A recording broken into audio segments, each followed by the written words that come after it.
எல்லாருக்கும் வணக்கம். நம்ம அழகே அழகு சீரியலில் சுரேஷ் மூலமாக ராஜிக்கு தன்னோட அப்பாவுக்கு கேன்சர் இருக்குது, அவருக்கு ஆப்ரேஷனுக்காக கதிர் சென்னைக்கு வந்திருக்கிறா அப்படிங்கிற விஷயம் தெரிய வருது. சுரேஷ் எல்லாருக்கும் வில்லனாக தெரிய ஆரம்பிச்சிட்டாரு. சுரேஷ் இப்போ தான் அவருடைய போலீஸ் டியூட்டியை கரெக்டாக செஞ்சுருக்காரு. அவரை யாருமே தப்பாக பேசக்கூடாது அப்படின்னு எல்லாருக்கும் ஆப்போசிட்டாக நம்ம மதி சுரேஷை ஹீரோவாக பார்க்குறாங்க. எல்லாருக்கும் சுரேஷை புரிய வைக்கிறாங்க. அப்படி என்னதான் நடந்துச்சு, சுரேஷ் ஏன் இப்படி வில்லனாக தெரிகிறாரு, தெரிஞ்சுக்கிறதுக்கு முன்னாடி இந்த வீடியோக்கு ஒரு லைக் போட்டுக்கோங்க. ஸோ பார்த்தீங்கன்னா முத்துவேலுக்கு ஆப்ரேஷன் நல்லபடியாக முடிஞ்சிருச்சு அப்படின்னு சொல்லி சில மருந்துகளை வாங்கிட்டு வர சொல்கிறாங்க கதிருக்கு ஹாஸ்பிட்டல் ஃபார்மசியில் அந்த மருந்து கிடைக்காதனால வெளியே மெடிக்கலுக்காக வந்திருக்காரு. மெடிக்கலில் மருந்து வாங்கிட்டு திரும்பும்போது கதிருக்கு அங்கே நர்ஸுக்கிட்டேருந்து கால் வந்துடுது. நீங்கள் எங்கே போனீங்க, உங்கள் பேஷண்ட் தானே முத்துவேலு, பேஷண்ட்டை தனியாக விட்டுட்டு எங்கே போனீங்க, அவர் கூட ஒரு அட்டெண்டர் இருக்க வேண்டாமா அப்படின்னு சத்தம் போடுறாங்க. இப்போ கதிர் பார்த்தீங்கன்னா, இல்லை மேடம், மருந்து வாங்கிட்டு வர சொன்னாங்க, ஹாஸ்பிட்டல் ஃபார்மசியில் அது இல்லை, அதனால தான் வெளியே மெடிக்கலுக்கு வந்திருக்கேன், இதோ வாங்கிட்டேன், வந்துடுவேன் அப்படின்னு ஃபோன் பேசிக்கிட்டே கதிர் அந்த பக்கமாக ரோடை கிராஸ் பண்ண வந்த பைக் மேலே மோதிடுறாரு. அந்த பைக்காரை சீக்கிரமாக வந்துருங்க அப்படின்னு சொன்ன கதிரை இன்னமும் லேட் பண்ணிக்கிட்டு இருக்காங்க. இவ்வளோ அஜாக்கிரதையாக ரோடை கிராஸ் பண்ணிக்கிட்டு இருக்கீங்களா அப்படின்னு சத்தம் போட்டுக்கிட்டு இருக்காங்க. கதிர் கூட என் மேலே தான் தப்பு சார், நான் ஒரு டென்ஷனில் ஃபோன் பேசிக்கிட்டே வந்துட்டேன், உங்களுக்கு ஒன்றும் ஆகலையே, என்னை மன்னிச்சிருங்க அப்படின்னு சொல்லி தாழ்வாக பேசினா கூட அந்த பைக்காரை நம்ம கதிரை விடுற மாதிரி இல்லை. ரோட்டில் கூட்டம் கூடிடுச்சு, எல்லாருமே கதிரை தப்பு சொல்லிக்கிட்டு இருக்காங்க. இன்னொரு பக்கம் பார்த்தீங்கன்னா வீட்டுக்கு மீனாவோட வீட்டுக்கார் வந்ததுனால அவரை மறுபடியும் பஸ் ஏற்றி விடுறதுக்காக நம்ம சுரேஷ் தான் பைக்கில் கொண்டு போய் பஸ் ஸ்டாண்டில் விட்டுட்டு வர்றாரு. வர்ற வழியில் தான் கதிரை சுற்றி கூட்டம் கூடி ஒரே பிரச்சனை நடந்துக்கிட்டு இருக்கு. இதை பார்க்குற நம்ம சுரேஷுக்கு கோபம் வந்துடுது. ஒரு போலீஸ்காரனா, இங்கே என்ன பிரச்சனை, நான் அம்பத்தூர் எஸ்ஐ, உங்களுக்கு ஒன்றும் ஆகலையில, அவர் தான் சொல்கிறாரு அவர் மேலே தான் தப்பு, அவர் ஒரு டென்ஷனில் இருக்கேன் அப்படின்னு, உங்களுக்கு அடிப்படலை, வண்டிக்கு ஒன்றும் ஆகலை, இதுக்கு மேலே இந்த பிரச்சனை பண்ணக்கூடாது, கூட்டம்லாம் கலைஞ்சு போங்க, நீங்கள் முதல்ல வண்டியில் ஏறுங்க அப்படின்னு சொல்லி அந்த கூட்டத்தையும் கலைச்சி விட்டு கதிரை அங்கேருந்து வெளியே கூப்பிட்டு வராரு. நீங்கள் யார் சார், எந்த ஊர் அப்படின்னு நம்ம சுரேஷ் கதிர்கிட்ட விசாரிக்க, சார் நான் சிவகங்கை மாவட்டம் சார், என்னோட மாமாவுக்கு கேன்சர், அவருக்கு ஆப்ரேஷன் பண்ணுறதுக்காக தான் இந்த ஊருக்கு வந்திருந்தோம், ஆப்ரேஷன் முடிஞ்சிருச்சு, ஆனாலும் மருந்து இல்லாததுனால இந்த மெடிக்கல் ஷாப்புக்கு மருந்து வாங்க வந்தேன், அங்கே நர்ஸு ஃபோன் பண்ணி இந்த மாதிரி அட்டெண்டர் கூடவே இருக்கணும்னு கால் பண்ணாங்க, அந்த கால் பேசிக்கிட்டு வரும்போது தான் இந்த ஒரு மேலே இடிச்சிட்டேன் சார், சாரி சார் அப்படின்னு சொல்ல, பரவாயில்ல, இந்த ஊருக்கு வந்து ஆப்ரேஷன் நல்லபடியாக முடிஞ்சிருச்சு தானே, நான் அம்பத்தூர் எஸ்ஐ தான், எந்த விஷயம்னாலும் நீங்கள் என்னை காண்டாக்ட் பண்ணலாம் அப்படின்னு சொல்லி கதிர்கிட்ட சொல்கிறாரு. பார்த்திங்கன்னா இப்போ கதிர் தேங்க்யூ சார் அப்படின்னு சொல்லிட்டு கிளம்பி போகும்போது சுரேஷுக்கு மனசு கேட்கல. சிவகங்கையிலேருந்து சென்னைக்கு வந்து ஆப்ரேஷன் பண்ணியிருக்காங்க, கேன்சர் ஆப்ரேஷன் வேறு, அவருக்கு உதவிக்கு யாருமே இல்லைன்னு வேற சொல்லி டென்ஷனில் இருக்கார்.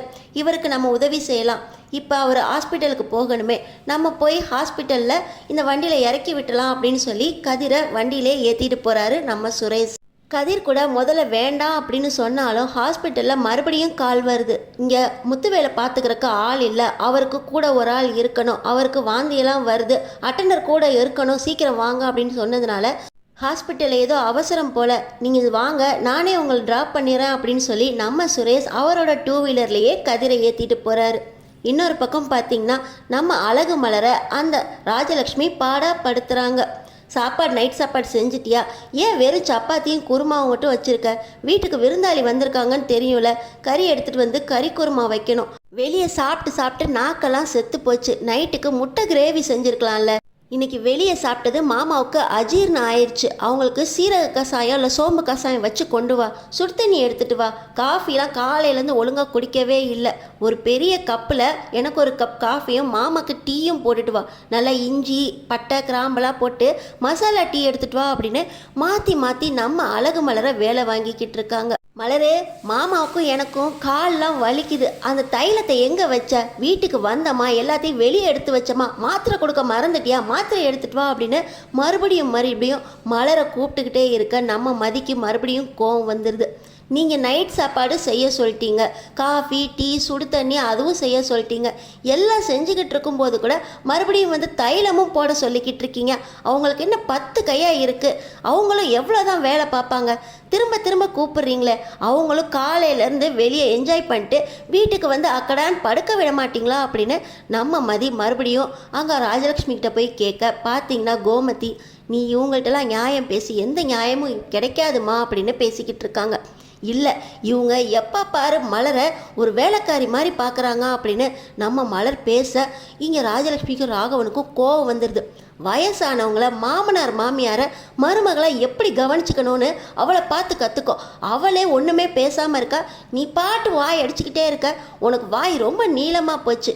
காலையிலேருந்து ஒன்றும் பேசக்கூடாது, வெளியே போயிருக்க இடம்னு பார்த்தா நீ இங்கே வந்து உன் வேலையை ஆரம்பிச்சிட்டியா? உடனே ராகவன் இவ்வளோ கோவத்துலேயும் சுரேஷுக்கு கால் பண்ணுறாரு. டேய் சுரேஷ், எங்கடா இருக்க? உன் பொண்டாட்டி என்னை ரொம்ப பேசிக்கிட்டு இருக்கா. அவளை நாங்கள் ஒரு வார்த்தை சொல்ல முடியல. நீ முதல்ல வீட்டுக்கு வாடா. இன்னும் என்னடா பண்ணிகிட்டு இருக்க பஸ் ஸ்டாண்டில் அப்படின்னு கேட்க, இல்லைப்பா இங்கே ஒரு டியூட்டி வந்துருச்சு. என்னடா நைட் டேத்தில் உனக்கு டியூட்டி? இன்றைக்கி ஃபுல்லாக லீவுன்னு தானே சொன்னேன். இங்கே வந்து என்னத்தை உனக்கு டியூட்டி பார்க்க சொன்னாங்க? நேராக வீட்டுக்கு வா அப்படின்னு சொல்ல, இல்லைப்பா வெளியூர்லேருந்து ஒருத்தர் ஆப்ரேஷனுக்காக வந்திருக்காங்க. உடம்பு முடியாதவங்கள ஹாஸ்பிட்டலில் ட்ராப் பண்ணுறதுக்காக வந்த இடத்துல அவர் கூட இருக்க வேண்டிய சூழ்நிலைப்பா. நான் இன்னொரு ஜஸ்ட் 1 ஹவரில் வந்துடுறேன் அப்படின்னு நம்ம சுரேஷ் சொல்கிறாரு. என்னடா அப்பா ஆத்தாவோட வெளியூரில் வந்தவங்களுக்கு நீ டியூட்டி பார்க்க வேண்டியிருக்கு? இன்றைக்கி உனக்கு லீவு தானே? உன் பொண்டாட்டியை பற்றி பேசணும்னு கூப்பிட்டா கூட உனக்கு வர முடியாத அளவுக்கு என்னை ஏமாற்ற பார்க்குறியா? என்ன காலை அவங்கள்ட்ட கொடு அப்படின்னு சொல்ல, பார்த்தீங்கன்னா நான் வீடியோ காலே போடுறேன்ப்பா, அவங்க இப்போ பேசுகிற சூழ்நிலையில் இல்லை அப்படின்னு சொல்லி நம்ம சுரேஷை அவங்க அப்பாவுக்கு புரிய வைக்கிறதுக்காக வீடியோ கால் போடுறாரு.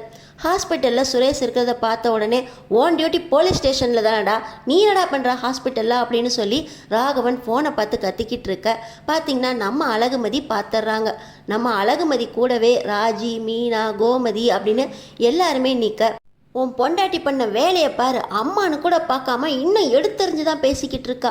மலரை நாங்கள் கொடுமைப்படுத்துகிறோமா அப்படின்னு இங்கே ராகவன் ஒரு பக்கம் கத்திக்கிட்டு இருக்க.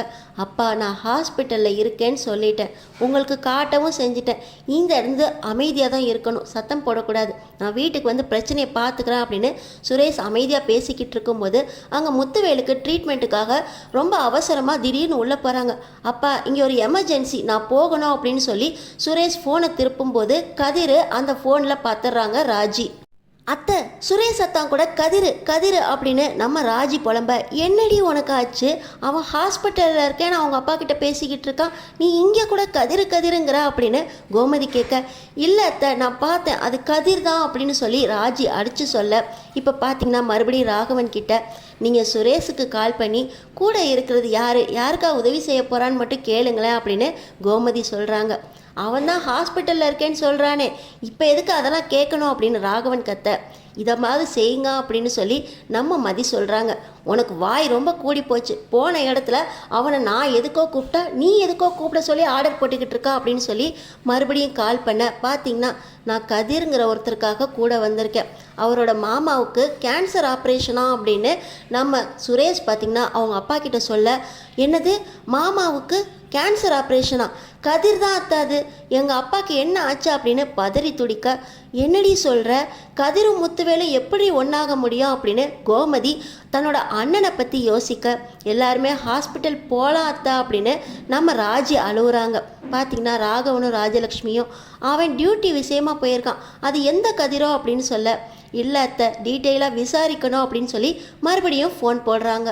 இவனெல்லாம் நம்பவே முடியாது, இவன் பொய் சொல்லிட்டு போலீஸ் ஸ்டேஷன் போகிறேன்னு சொல்லி ஹாஸ்பிட்டலில் இருக்கான், லீவுன்னு சொல்லி டியூட்டி பார்த்துக்கிட்டு இருக்கான். இவனுக்கு நான் மறுபடியும் கால் பண்ண சொல்கிறீங்க, நீங்கள் வேணால் ஹாஸ்பிட்டல் போயிட்டு வாங்க அப்படின்னு சொல்லி இப்போ இந்த ராகவன் பார்த்தீங்கன்னா கோமதியையும் ராஜியையும் நீங்கள் ஹாஸ்பிட்டல் போங்க, பாக்கியராஜ் இவங்களை கூட்டிகிட்டு போய் விட்டுட்டு வா அப்படின்னு சொல்லி பாக்கியராஜை கூப்பிட, நம்ம அழகுமதியும் நானும் உங்கள் கூட வரேன், ஏதோ அவசரம்னு சொல்கிறீங்க அப்படின்னு சொல்லி நம்ம அழகுமதியும் கூட போகிறாங்க.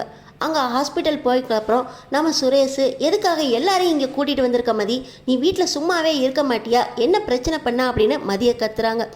உங்கள் கூட இருக்கிறது கதிரா, அவர் மாமாவுக்கு என்ன அப்படின்னு சொல்லி ராஜியும் கோமதியும் கேட்க, என் கூட இருக்கிறவர் பேர் கதிர் தான், ஆனால் அவர் சிவகங்கை மாவட்டம்ல சொன்னார் அப்படின்னு சொல்ல, எங்கள் ஊர் சிவகங்கை தானே, நாங்கள் குன்னக்குடி தான், அவர் பேர் என்ன, பேஷண்ட்டோட பேர் என்ன அப்படின்னு விசாரிக்க, அப்போ முத்துவேலுக்கு ட்ரீட்மெண்ட் நடந்துக்கிட்டு இருக்கு, கூட வந்திருக்கவர் கதிர் தான், அவர் ஆப்ரேஷன் தியேட்டர் வெளியே தான் இருக்காங்க அப்படின்னு சொல்லி சுரேஷ் கூட்டிகிட்டு போகிறாரு. வெளியே கதிர் கண்ணீரோடு நிற்கிறத பார்த்து, என்னாச்சு கதிரா அப்படின்னு ராஜி புலம்ப, கதிர் நீ எப்படா இந்த சென்னைக்கு வந்த, இவ சொல்லிக்கிட்டே இருந்தா, என்னதான் ஆச்சு, யாரை கூட்டிகிட்டு சென்னைக்கு வந்திருக்க, என்ன ஆப்ரேஷன் நடக்குதா அப்படின்னு கோமதியும் கண் கலங்க. அம்மா விஷயத்தை ரொம்ப சீரியஸ் ஆக்காதீங்க. மாமாவுக்கு ஆப்ரேஷன் நல்லபடியாக முடிஞ்சிருச்சு.